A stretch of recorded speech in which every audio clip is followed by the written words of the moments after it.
Alerte, connard à virus. Si vous êtes obligé encore après 1 mois de vous faire expliquer ce que sont les gestes barrières, si vous faites de la moto sans casque ni permis en faisant des roues arrière en ville à 100 km/h, si vous prenez et relayez les informations des réseaux sociaux sans en vérifier la source ni la véracité, si vous vous battez pour des paquets de pâtes ou des packs d'eau alors que de l'eau potable coule des robinets, si vous achetez 23 kilos de farine en ne pensant qu'à votre tronche, si vous possédez au moins un de ces symptômes, enfin qu'on vous le dit car le connard s'en aperçoit pas lui-même vu qu'il vit avec ses propres règles, alors vous êtes peut-être voire très probablement atteint par le virus de la connerie, qui agit chez vous de manière très sévère. Ce virus peut guérir, en se cultivant, en s'informant, et en arrêtant de ne penser qu'à sa gueule.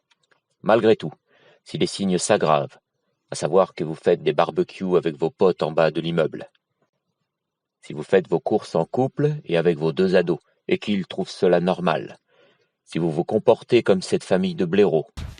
Cette famille nantaise a fait plus de 100 km pour quitter la ville et venir ici profiter du soleil. C'est l'air de la mer, c'est le soleil, il fait beau. Je sais pas quelle température il fait, mais vous voyez, on est comme on est en plein été. Donc c'est chouette. Si vous découvrez avec stupéfaction que vos enfants sont tels que vous les décrivait leur professeur. De ouf comment je suis stupéfacté. Eh bien, si tel est le cas, n'appelez aucun numéro, cela ne sert à rien, car cela est plus grave que vous ne le pensez. Enfin, si vous pensez. De toute façon, vous devez être de ceux qui passent leur temps à gueuler ou taper sur les flics, les profs, les médecins, j'en passe, ou à caillasser les pompiers. Alors, restez chez vous. Mais pas jusqu'au 11 mai, non.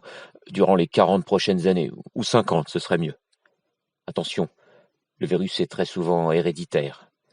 Donc si vous autorisez sciemment vos enfants à ne pas respecter les règles, ceci est un facteur fortement aggravant pour ces derniers. Il devient alors nécessaire, si vous n'avez pas encore d'enfants, de penser de toute urgence à une stérilisation ou à une ligature des trompes. Et c'est toute la société qui vous en saura gré. Ah pardon, oui, qui vous dira merci.